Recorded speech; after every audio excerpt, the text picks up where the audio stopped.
Hello, and thank you for joining our webinar, Building Your Enterprise Cloud Piece by Piece, Exploring Solutions for Real-World Scenarios. My name is Lauren Franco, and I'm Field Marketing Manager here at OVHcloud. Before we kick things off, just a few housekeeping items. We are recording today's presentation, and we'll share out the recording later this week. We're excited to hear from you, so if you have questions, please submit those through the chat window. Let's take a look at today's presenter.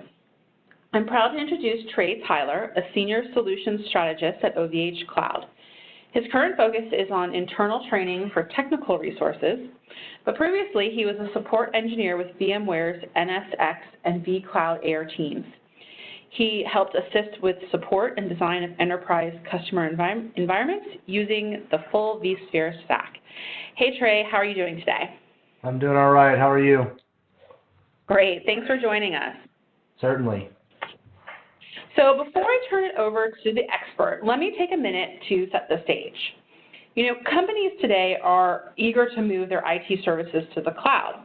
However, organizations often struggle to realize the benefits of their cloud projects when hurdles present themselves.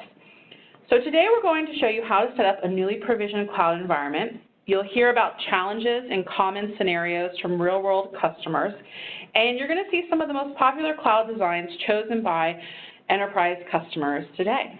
So let's jump in, and I'll hand the reins over to Trey. Awesome. Thank you so much, Lauren. Appreciate it.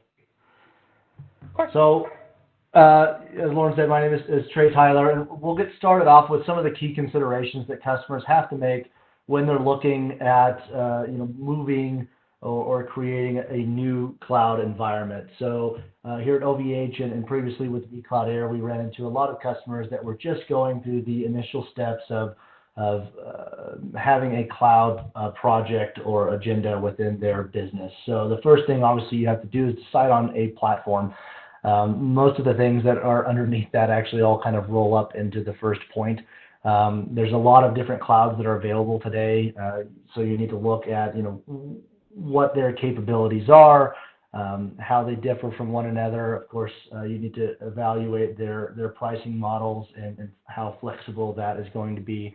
So that is probably one of the largest things that needs to get decided right out of the gate is, which are the primary platforms that we're going to try to vet and figure out is going to be the best for our particular scenario that we're in.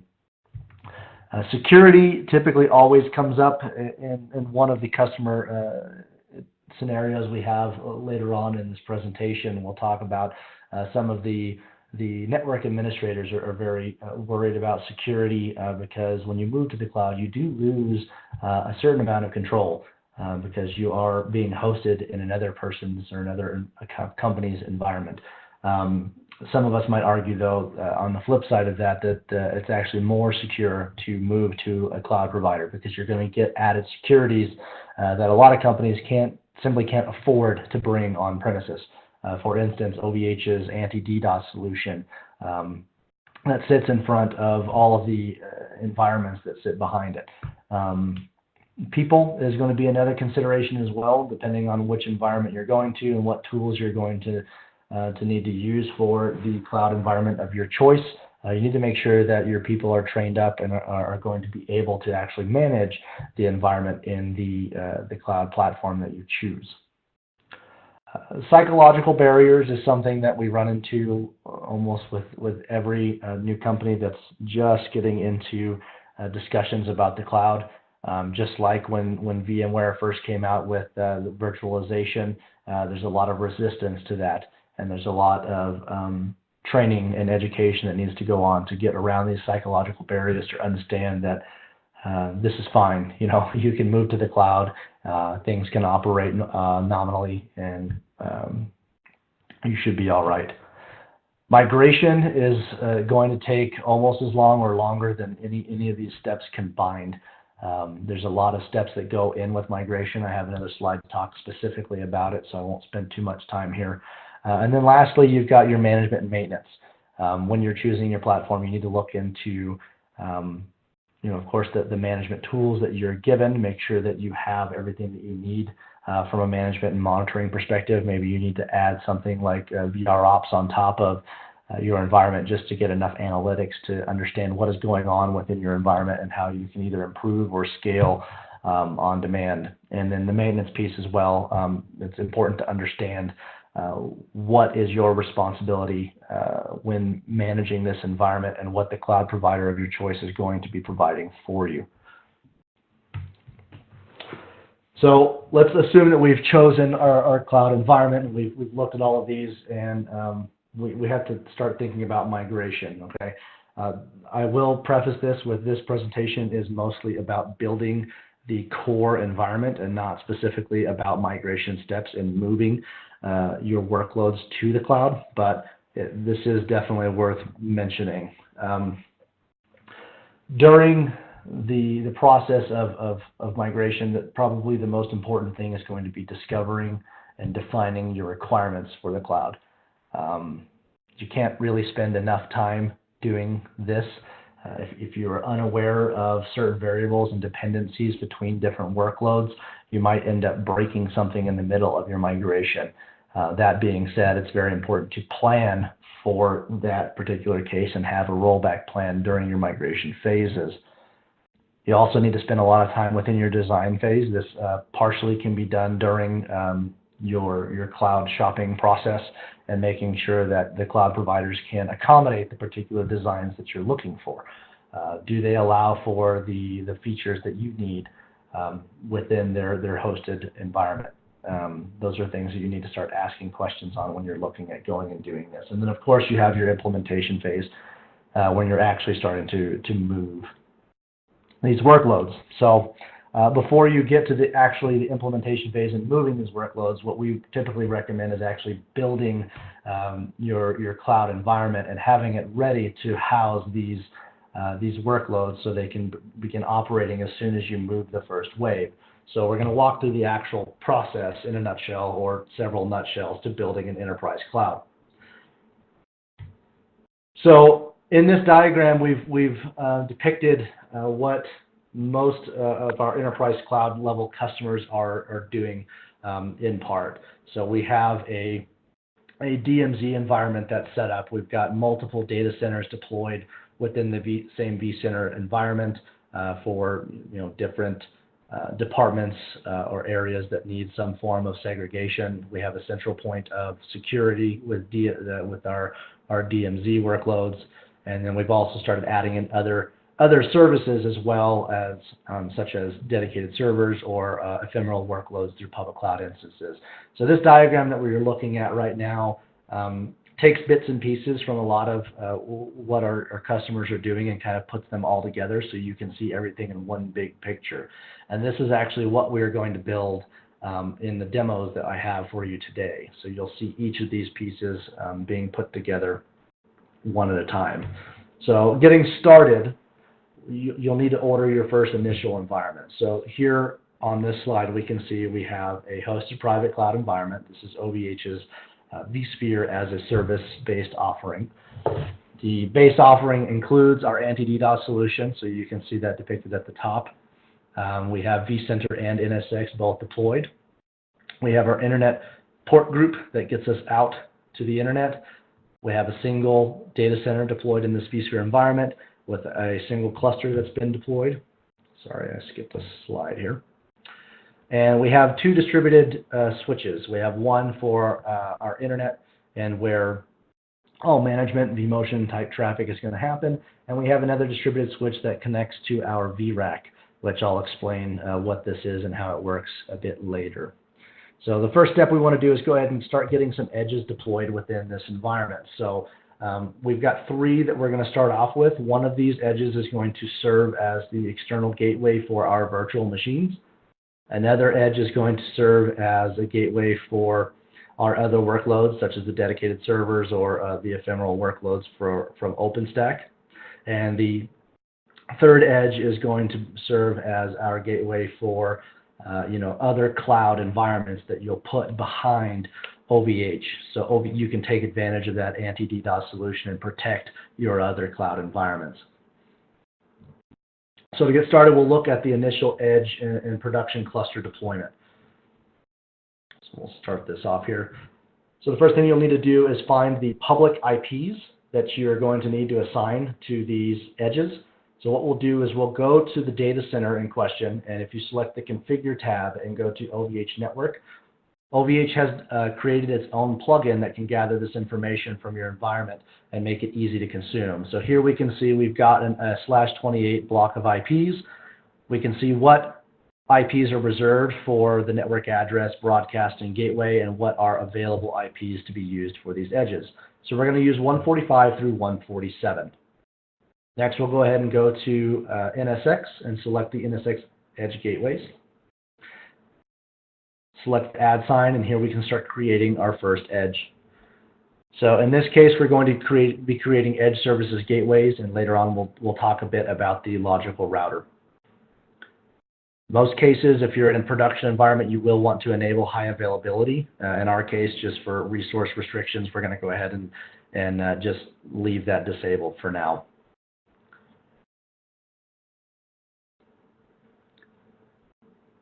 So going through, we can go ahead and start the creation here. We have a single data center to deploy it on. Depending on what this edge is sitting in front of you, we'll want to choose an appropriate size. In most cases, you may want an extra large if you have a lot of workloads sitting behind it. Go ahead and create. And so here we'll create our first interfaces. So we'll create our uplink interface. This is going to be the interface that gets workloads out to the internet. And we're going to connect it to a distributed port group that's labeled as VM network. And this is the network that OVH has created that will get you directly out to the internet. So we'll use the first public IP ending in 145.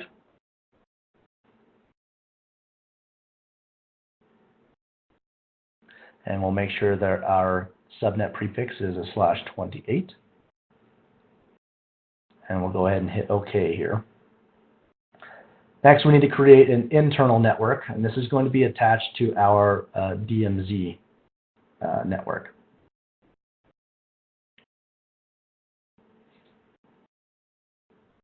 This is also going to be on a distributed port group. This is actually on the VRAC distributed switch, and we're going to use VLAN 10. The reason we're putting this here is because VRAC will allow us to connect other workloads outside of VMware to connect on the same layer 2 network.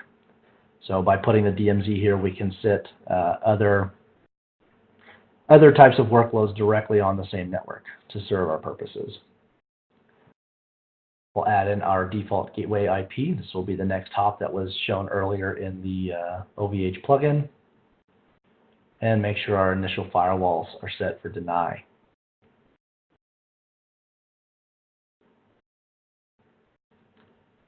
So for the next two edges, we'll go ahead and fast forward a bit. The process is mostly the same, minus a couple details as far as different IPs, setups, things like that.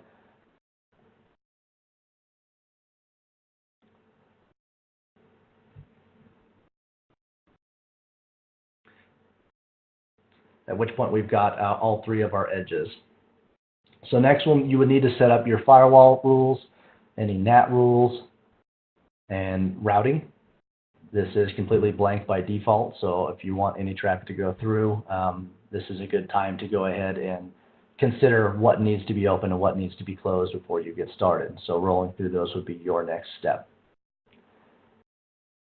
After that, you'll want to go ahead and possibly create a secondary cluster. So we'll have one of our clusters that will serve as our DMZ. That way we can physically isolate workloads that are within the DMZ in our cluster 1, and then we'll create a second cluster for production.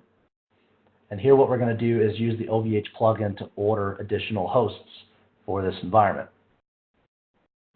So if you pay attention, if you look down here, we can see the last time when I created this cluster was at 10 even on August 20th, and we just kicked off our initial order for the first host.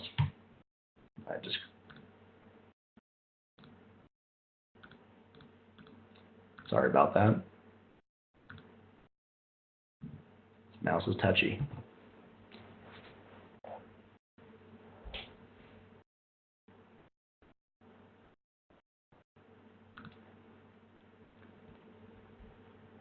So hitting next and going through this plugin is very, very simple. As you saw, you have a variety of options as far as resources available to you. We're going to go ahead and order 2 hosts at the same time. Both of these will be the medium-sized host with 64 gigabytes worth of RAM. We'll use a bit of movie magic to go ahead and speed the process, but what I want you to pay attention to is the time on what we have set here, which was 10 o'clock when I created that cluster, and when those machines hit the inventory. It's about 3 minutes after the order was placed that those hosts were added to the first cluster. After the hosts are added, there's some extra configuration that needs to happen, mostly on the NSX side and a few things on the OVH side to make sure that those hosts are operating. They're prepped in the cluster, and the necessary VIBs, VTEPs, and everything are installed on that host to operate nominally to serve your purposes. Once these hosts have been added, what we'll do is we'll go ahead and drop those in maintenance mode and move those over to our newly built cluster. Once you have an initial host within this secondary cluster, you can go directly to the cluster and add hosts directly there. So you shouldn't have to move them after the fact. The OVH plugin does allow you to add and remove on the fly like this. You do not need to open up a case and talk to technical support to progress these resources. Everything is done through automation with OVH. In fact, I think OVH has been doing the automation in this way for their vSphere as a service offering since vSphere 4.1, which is 2009.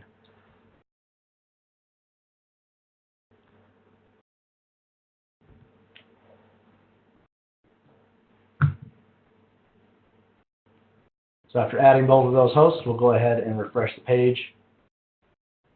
And you'll see that both of those will clear up. And we're good to go ahead and start our next process. So at this point, what we now have is 3 edges. This is touchy. We've got 3 edges that are serving all of our, that will serve all of the resources we put behind it. We've got 2 clusters, our DMZ cluster and our production cluster. So for our next steps, what we need to do is get edges set up for ECMP. This will serve as a bridge between our virtual workloads and over the DMZ to get out to the internet, and of course across over to another edge which allows us to connect to VRAC and will serve as a bridge over to our ephemeral workloads on OpenStack or the dedicated bare metal hosts. So to save time, I've already created the 2 edges, so you don't have to walk through that particular process. But at this point, what we'll need to do to enable ECMP is go within those edges, start the ECMP service. We'll need to make sure that a router ID has been assigned, and then we can publish our changes. Of course, you will need to go through and make sure that OSPF has been set up to talk between the edges to the north of these devices, as well as to the distributed logical router, which will sit just south of the ECMP edges.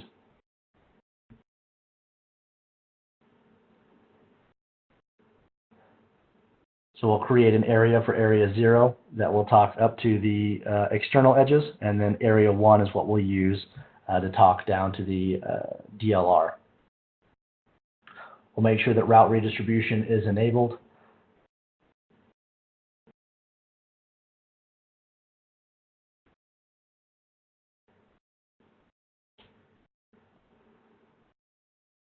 And publish those changes.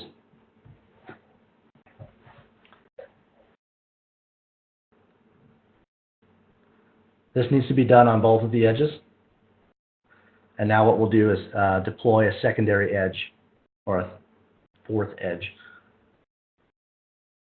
that will talk over VRAC. And this is going to be the bridge for the dedicated servers. One thing you need to pay attention to here is on the DMZ links, you need to make sure that you enable proxy ARP when using this because of the way that VRAC is going to work. You need to make sure that this edge is proxying so that any pings and ARP requests will go through to those bare metal hosts.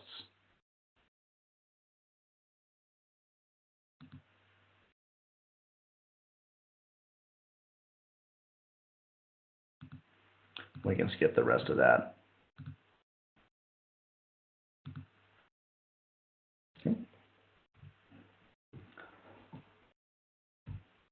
Next step after that would be the deployment of the NSX DLR. The DLR is primary reason for using this is it's going to allow routing to occur on every single host device that you have. This is a kernel module that runs within the ESXi kernel, and what that's going to do is allow routing to happen between virtual machines locally, so it does not have to leave a host to go over to another host with a edge services gateway to route. This also helps in case of a failure of an edge services gateway. At least internal machines can still communicate with one another. After you've got your DLR deployed, we'll go ahead and add in our first dedicated server. So the reason this is really great is because it allows you to expand your use case outside of VMware. A lot of folks that are moving or migrating to the cloud have legacy workloads that it's not so easy to just virtualize, right? There are some physical workloads that still exist out there, and there are applications that need full access to the hardware underneath. They don't want to share it through virtualization. And being able to plumb that through VRAC is what's going to make this very, very easy. So what we'll do is take a look at how this actually works in the use of VRAC. So here we've got our other services edge. So edge 13 is going to be the edge device that sits on the DMZ and on the internal prod VLAN where our dedicated servers will sit. The IP of this ends in 2.1 and it's on VLAN 11. So what we're going to do is we already have a dedicated server that's been deployed, and we're going to add it to that same VLAN and the same subnet, and we'll show how that works. So here, if I go to my dedicated servers, we can see I've got a single dedicated server that's already been deployed. And if I scroll down, I can see the IP that's assigned with it. So that's IP ending in 187, and that is the public IP interface for this device. Now, if I go to the VRAC option within OVH Manager, it'll pull up my VRAC identified as ending in 132. And we can see that the dedicated server is an eligible service, but it has not been included with the VRAC on the right-hand side. So what we'll do is go ahead and SSH into that server.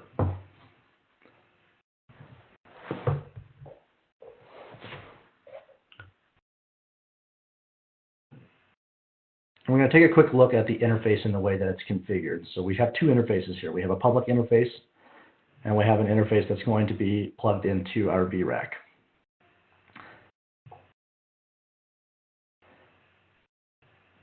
So here you can see I've got ETH1.11, which is our Ethernet 1 interface that has been trunked for VLAN 11.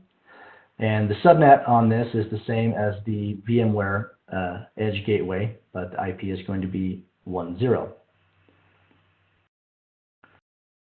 So what we want to do now is we'll try to ping the VMware Edge Services Gateway address ending in .1. You notice that no pings will go through, okay, and this is expected. Because if you remember previously, we looked at VRAC and it was not that service was not included in VRAC.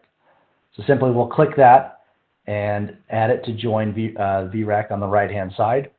This is all, again, done through automation. There is no service ticket you need to open for that. Once it's been added to the VRAC, you'll notice that the pings all of a sudden will start going through.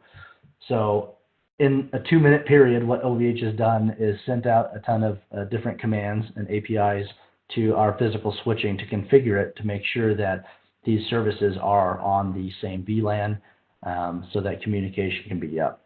So now we've got our bare metal hosts sitting directly next to our VMware services. And just to prove that, what we'll do is we'll check ARP real quick. And if we look at the MAC address on the .2.1 address, we can see it's comprised of 005056, which is a VMware MAC.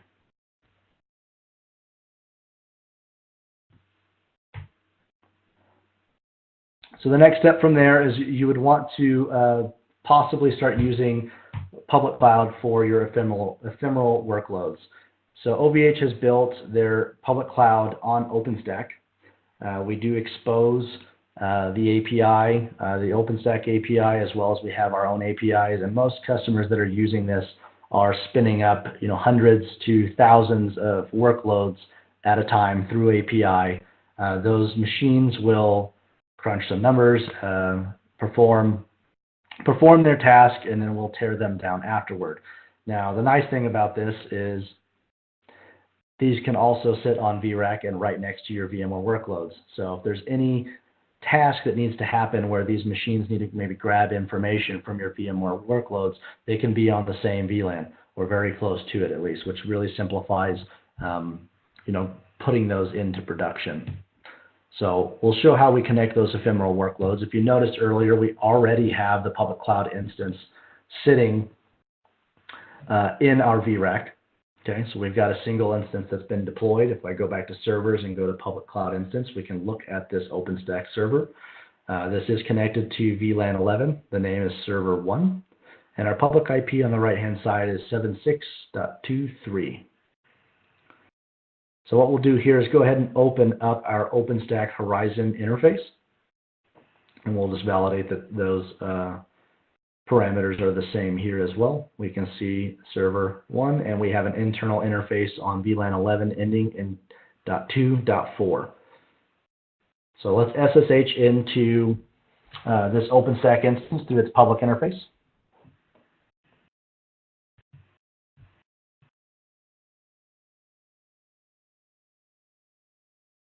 Log in here.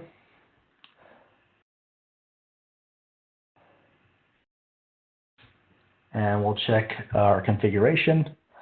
We can see we have an internal interface sitting on the .2.4 IP on the same subnet with VLAN 11. If we do ARP, we notice that the only IP that's showing in there is the public interface that's on this machine. So let's go ahead and ping the VMware IP, and it should fill up our ARP with the same MAC address as the dedicated server that's on the left. Pings do go through. Now, if I run ARP, we can see that the MAC address that we received on the left with our bare metal is the same MAC address that we have on the right-hand side, which shows you that these are all actually sitting right next to each other. They are in the same environment. Now we'll go ahead and ping the dedicated bare metal server, and we'll run ARP again to see that that MAC address has pulled through as well. If we do ifconfig on the dedicated server as well, we can validate that MAC address that we saw is the same.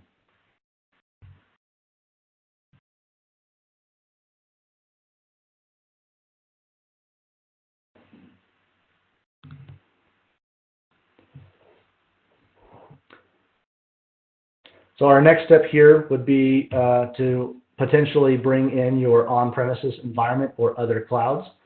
So OVH has about, I think it's 33 points of presence throughout the world right now, and many of those are enabled for OVHcloud Connect, previously known as VRAC Connect. And what you can do from your on-premise environment is bring a dedicated circuit, travel through your MPLS environment, or even use a third-party partner, something like Equinix, to travel along their network to ultimately get you to the OVH POP. From there, you can ride our backbone and access all of your services. Now, you can do this either through Layer 3 and pure BGP with all of your services in the cloud, or OVH does give you the capability of trunking your VLANs from your on-premises environment to the OVH POP, which allows you to communicate on the same networks on-premises as you would in the cloud. And they're doing this with hardware. There's no software involved, no tricks for Layer 2 extension or anything like that. You just need a Layer 2 connection that can connect to the POP, and you can share those networks. Once you've got those things in, all of those services will be sitting behind the OVH Anti-DDoS, assuming you've set up your routing properly, and they can be protected. And this brings me to the last scenario that we've got is the addition of multiple data centers within the same environment. So we have had some customers that have multiple departments, and each department has their own IT staff. And you need to be able to deal out resources to those, but also you're worried about security. The CIO is worried about securing all of these resources, and if we'd let everybody have money and they go spend and buy different clouds, then there's no central point of protection. How do you police this? So what you can do with OVH is create a secondary data center that's in the same vSphere environment, and the ultimate admin over the entire environment can make sure that any sort of network access from this secondary data center has to go through the DMZ that's been set up by the primary. This allows you to make sure that your other departments are getting as much security as possible. You also can make sure that your users are set up in such a way that users for Data Center B that's listed here only has access to resources within Data Center B, and maybe only a few people have access to both vCenter or Data Center A and B. And we can show you how you would set that up really quickly as well. So normally in a vSphere environment, adding another data center is very, very simple. You would just go and right-click on your vCenter and select new data center. But here you can see that this has been blocked out. That's due to the way that the user permissions are set up with OVH. So what you would want to do is you can come back into OVH Manager. You see you have a single data center, and we want to add a secondary one. OVH has set up an API at api.ovhcloud.com. which is linked to your OVH Manager account. And it's very, very simple to use. So we'll log in here.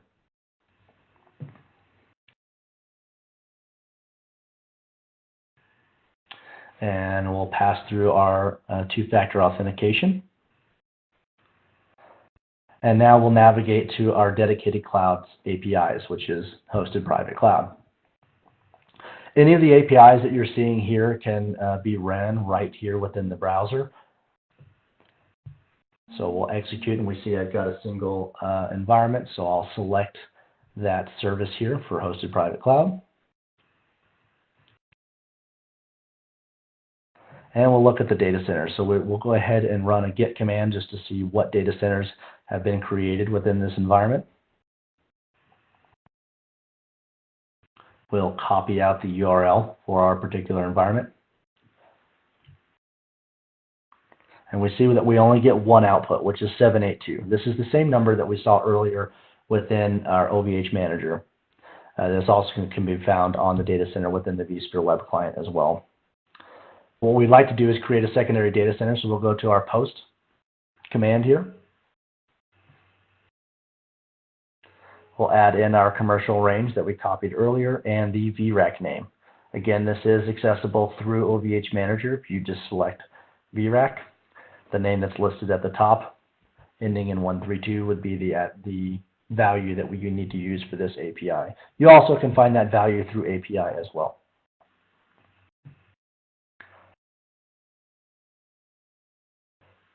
It's worth noting here that you can order multiple VRACs. So if you have a secondary set of bare metal servers and ephemeral workloads that you want this data center to access, but you do want it to be separate from the primary data center that you have created, you can add this secondary data center to a different VRAC. And that means that that second VRAC would have a full set of 4,000 plus VLANs that are accessible by the admins for Data Center B. Now that we've ran our API, we'll go ahead and log out and log back in.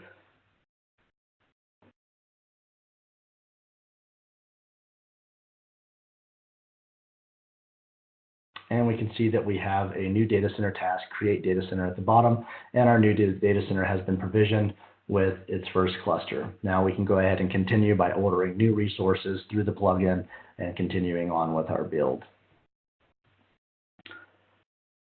So at this point, we've been able to, this is what we've created.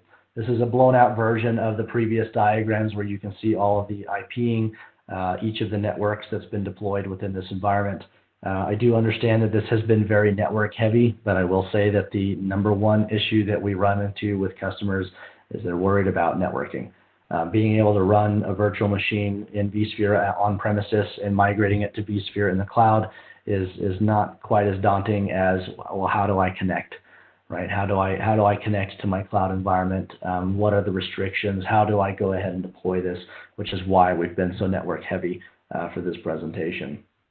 But at this point, we can go ahead and talk a bit about actual customer examples that we have and how we've walked them through this. So these are actual customers that some of our sales engineers have worked with.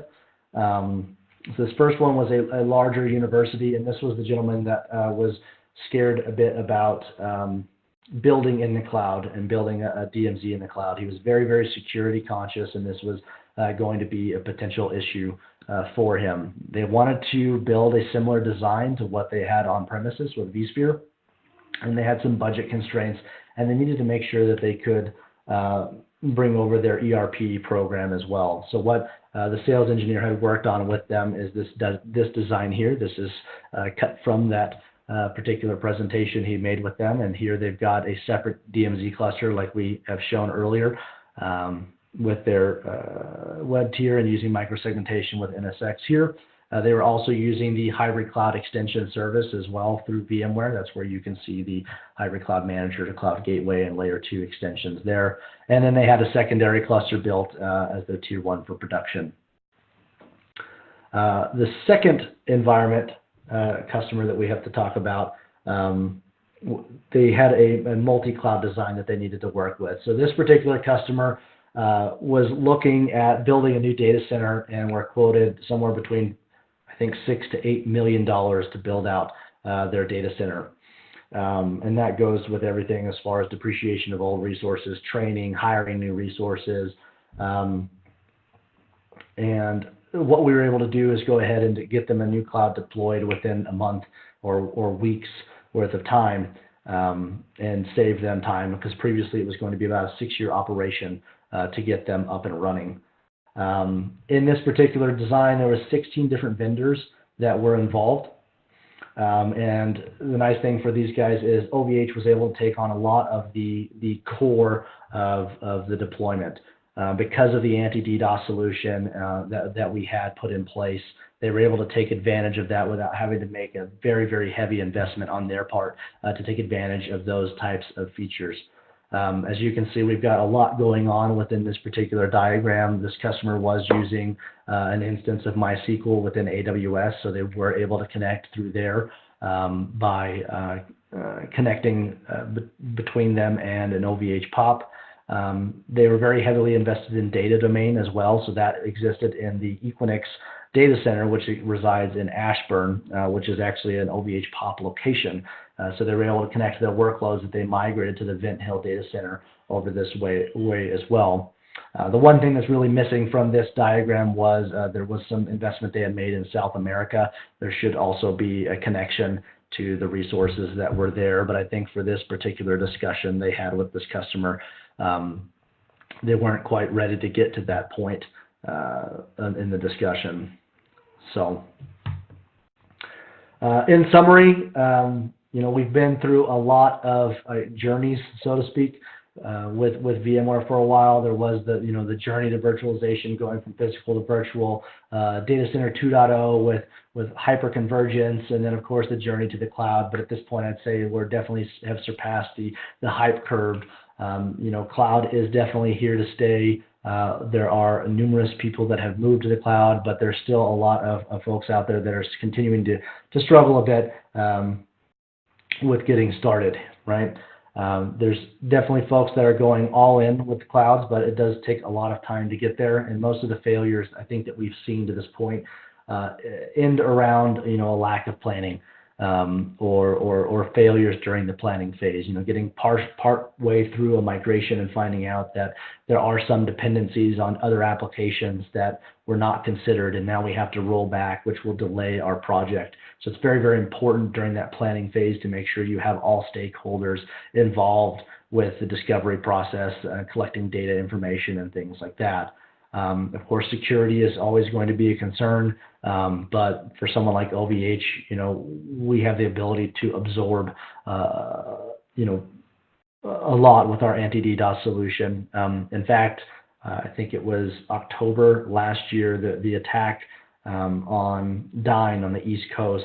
Shortly after that or before that, there was an attack on OVH. It was around 1 terabit per second in size, and you didn't really see much about that in the news. But if you search for it, you will find tweets from Octave along with screenshots that that same attack did come to OVH, but OVH was able to fend that off. So security is something to consider, and you might even consider moving to the cloud because you get those added securities as a part of your monthly fees.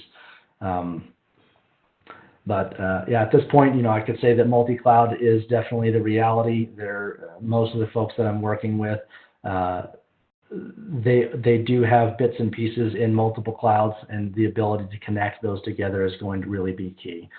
So that does wrap up the presentation section of this. So Lauren, if you've got anything else to add, or can we maybe open up the lines and see if there's any questions out there? Yeah, absolutely. Thanks so much for a great presentation, Trey. We definitely did get a question. There is still time, if you have questions, to submit those through the Q&A window. And if you're on Twitter, we've been live tweeting some of your great tips throughout, so you can check that out as well. One question we got here asks, how do you see ephemeral workloads in your OpenStack environment working alongside VMware?